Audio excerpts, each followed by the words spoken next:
What is going on, fellas? And welcome back to the Director of Football Journeyman with me, FoggyPlays, on FM21. Today, we're taking on Real Madrid in the Champions League group stage to see if we're going to be top or second in our group. And then we're going to have to draw, obviously, for the first knockout round to see who we're going to get in that. So, our continuation in the Champions League. But if you do go on to enjoy this video, make sure to leave a like, comment, subscribe. Makes massive difference to the algorithm. The more interactions we get, the better for everything. YouTube loves interactions. I enjoy interactions. Right,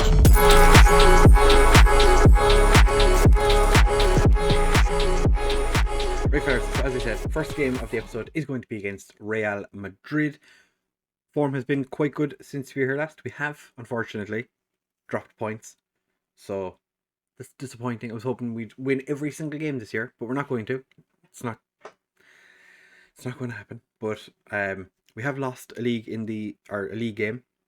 Real Madrid have guaranteed qualification along with ourselves. It is just a case to see who is going to go through as the top of the group. You can see we've dropped points in 2 games now. 1 draw, 1 defeat. Quite disappointed with the result for both games, really. But since we're here in the game against Sporting, we lost to Hanover for their second win of the season, which weren't good enough. Just our strikers weren't scoring on the day. Then we took our frustrations out on Cologne. Salvador Thomas getting a hat trick. We did pick up 2 quite serious injuries in this game. Jabar Salim and Chukwueze both picked up quite severe penalties. And Salvador Thomas, unfortunately, missed a penalty. We went then and beat Besiktas quite comfortably. Had a squeaky bum time against Schalke. We were 4-1 up. Yeah, we were 4-1 up, and then they started scoring goals, and I was like, lads, come on, don't be doing that. Roland Pop also picked up an injury in that game, so 2 of our main right backs were injured in that game, or injured in 2 games, which was just exactly what you want. Then we drew to Mainz, which was very disappointing. As you can see, 13th minute, 21st minute, that's pretty much everything that happened. And there was like 3 highlights other than that, and they were not very good. So that game was a bit of a write-off. And then we just beat Frankfurt 4-1 in a game that was a bit one-sided. We deserved more than 4 goals. We didn't get it. We did get 2 penalties within 2 minutes of each other. As you can see, Rogelio scoring in the 28th and the 30th minute, both from penalties. Both very soft penalties, but we'll take them nonetheless. So as I said, the Bundesliga, we're top of the league comfortably already. Just quite nice. And the team we're playing today, Hoffenheim, sitting in 10th. Since Hanover beat us, they've been on a bit of a tear. Moving up to 14th, and we've not conceded too many goals. If you take the Schalke game away, we've been pretty decent. The injuries, as I said, Chukwueze is out for another 7 weeks after picking up his hip injury against Cologne, who their manager came out and said that we were too aggressive because one of their players picked up an injury. And I was like, dude, you broke 2 of our players. Salim picked up a torn calf muscle and he's out for another 3 months. So, yeah, not great, but it's fine. Levin came back from his injury, so he's slotted back into the first team. And his first game back in was the last game, and he wasn't great. But we're starting with Brady in goal. I've kind of decided Brady is the main goalkeeper. Sainz is going to have to sit on the bench for a little while longer. Some of those games that we lost and we dropped points in, he was the goalkeeper. So I'm kind of using him as the reason we didn't do what we were supposed to do. Pop and Del Hay start as our wingbacks, Volkart and Garcia in central defence, Bellingham and Kranz as our central midfield, Lemon and Thomas as our wide men, with Smith and Rogelio as our strikers. Vandenberg was injured for a couple of games, so he's slowly coming back in. He started the last game at right back because of the fact we didn't have Pop was still injured, Salim is injured, and I didn't want to start Ormanov because Ormanov came to me and said he wasn't happy with the amount of first team football he was playing. So I was like, yeah, no matter, I'll sell you. And he was like, no, it's fine. So then he came to me again a couple of days later and was like, hey, I'm not playing enough first team football. I was like, all right, do you want to be a squad player? And he was like, okay. It's like, You literally came to me like a couple of days ago and said you weren't happy. And I've literally just said, we'll sell you. You've decided you don't want to be sold. What do you want me to do about it? Like, I'll sell you. Well, I'll put you on the transfer list if you want. I can't sell you, but I'll get the director of football to sell you. But he seems to calm down. He's not, to be fair, he actually has not played that many games. He's like the mega third choice. What kind of defending was that?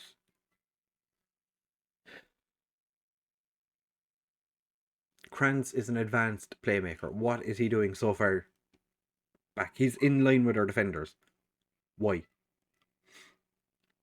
And like Garcia's pass, like Kranz, you can't be so nonchalant about everything in that situation. Valkart can't get there, but Petit has an injury. Guarantee we're going to get the Real Madrid manager saying, "Oh, they're too aggressive with our players." Boo hoo! Jude Bellingham. Oh Jesus! On a yellow card, and the man's sliding in like that. I think was it Eduino? Oh no, it's Enino is their striker. I was gonna say, why is their striker in their box? It was their left back. I'm not happy the fact that we're losing to Real Madrid. I know we're in their stadium, but it would be nice if we could do something, lads. You know, like maybe try and score a goal. Regelio and Smith scored in the last game. Smith does get a goal. His 18th of the season. I was giving out that he wasn't scoring enough goals. Was it last episode? Yeah, he's scoring goals. It's fine. He's been scoring lots of goals for Canada. So, and I've been bigging him up in the press, saying how fantastic of a striker he is. So I'm kind of hoping that that might have helped his confidence. I've also had a chat with him and said, "Hey, you're not doing good enough." So that's one thing I think that people don't take advantage of enough is telling your players that they're not good enough, because that seems to make some bit of a difference. Not necessarily all the difference, but it makes some bit of a difference if you tell your players that they need to buck up to stay in the first team. Although, obviously, with some players, it doesn't work as well, because some players they don't deal with being told they're not very good as well as other players. So you just need to, test it out, see what happens, try it on a couple of different players. I'm not delighted with the fact that our box is being surrounded by Real Madrid players. And Eugenio is after getting himself on the score sheet. Their left back? Yeah, because Edinho is their striker. So their left back has just scored against us.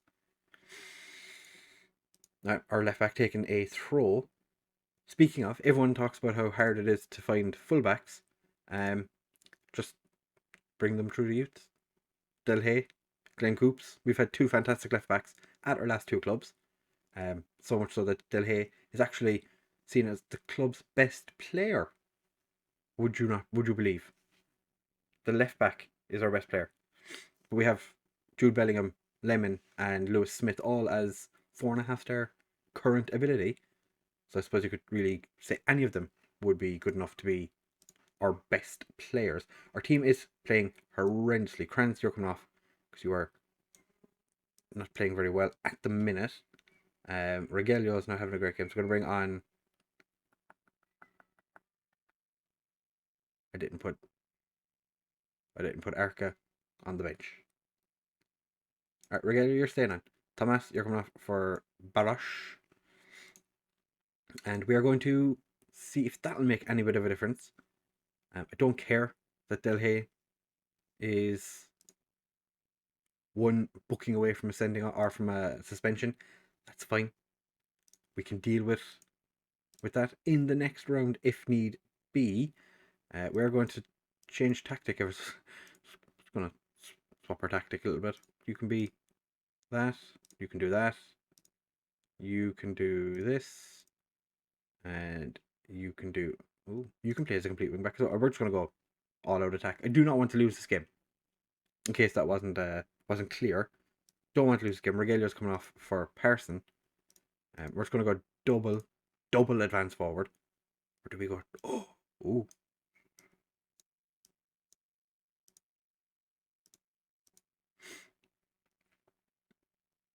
Double inverted wingers. All advanced forwards. This is the new tactic. This is the one. This is the one, lads. If you're looking for a tactic that'll score goals, this is the one. Guaranteed. Watch now. We'll score 5 in the next 7 minutes. Come on. Don't make me look stupid at FM. Alright, Militao with a free kick 3 minutes before the end. I'll take a draw. I'll take a draw. FM. I'll take a draw.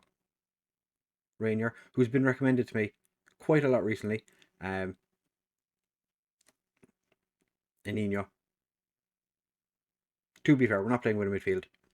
We're playing some crazy showdown tactic. And if you're not watching that, that's on this weekend. But I think this video comes out after it's finished. Never mind. Ignore that. But this is crazy FM showdown. You should definitely be following the lowdown so you can find out who is going to be playing in said showdown. Oh my god. It's not gone according to plan. Jude Bellingham has had a mare. Garcia and Volkart, Pop, Brady, Barosh, Lemon. Everyone's played poorly. I don't really blame them. This is the... And now Pop has picked up a knock. Yeah, whatever. There's another right back injured. Fantastic. Thrush Marms, far from pleased. Obviously enough, I am not happy with that result. Can't really blame Brady for that, or the defence. I did go gung-ho. So, I kind of expected, after we were 2-1 down, we could have just sat there and took the 2-1 defeat. It has meant that we finished second in the group. Kind of glad I recorded this one now. Roland Pop is out for 6 weeks. Oh, what? Don't have to worry about your playing time, because when you come back, you're going straight back into the team, because you are the best player. So that is our second defeat as Borussia Dortmund manager. We're going to play the Hoffenheim game, and then there's going to... Or do we play the Hoffenheim game, or do we just do the Champions League draw? I'll record the Hoffenheim game if it's not interesting. Actually, no, I won't. I'm not going to bother. We're just going to do the Champions League draw, because we also got our youth intake preview. There's a lot of wingers coming through the system. 2 forwards who are considered fine prospects. One of them is a German striker from Herten. Let's hope he's not hurting. Oh, if he's injury prone. Imagine if he was injury prone. We have no defensive midfielders coming through, which is fine. Haven't got any wing backs. It's grand we don't play with wing backs. Most of our attack midfielders won't be good enough, and few good wingers. So we have a lot of them, but not many that are good. Fantastic. So we're going to come back in the next part of this episode for the Champions League knockout round draw.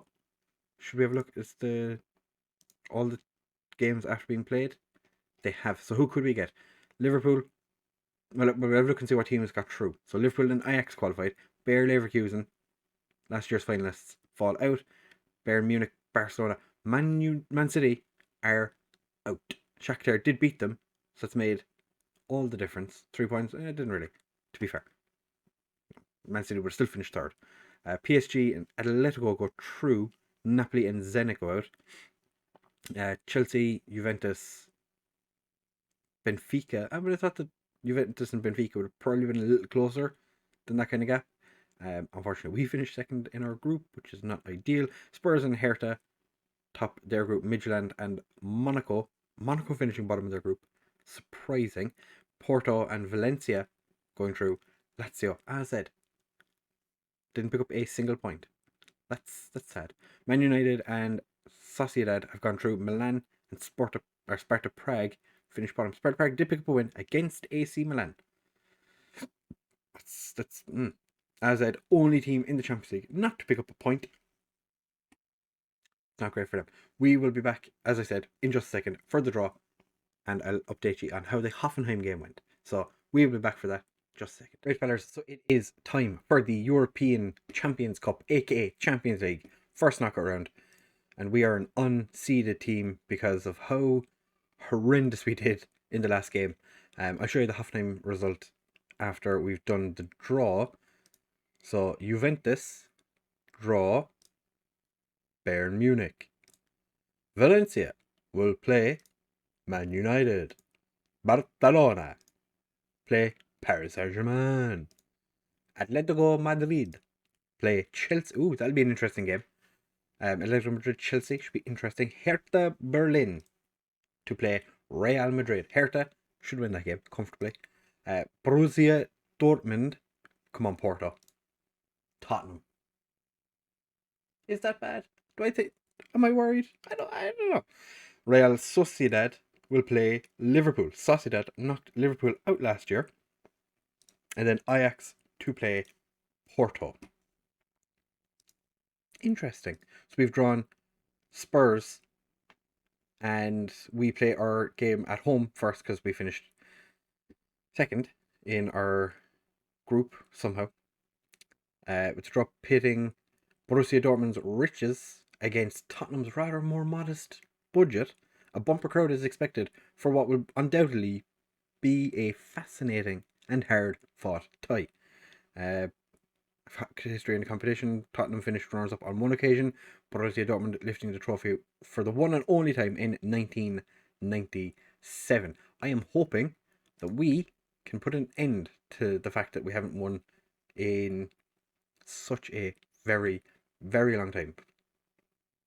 33 years, is that? Yeah, 33 years since last time.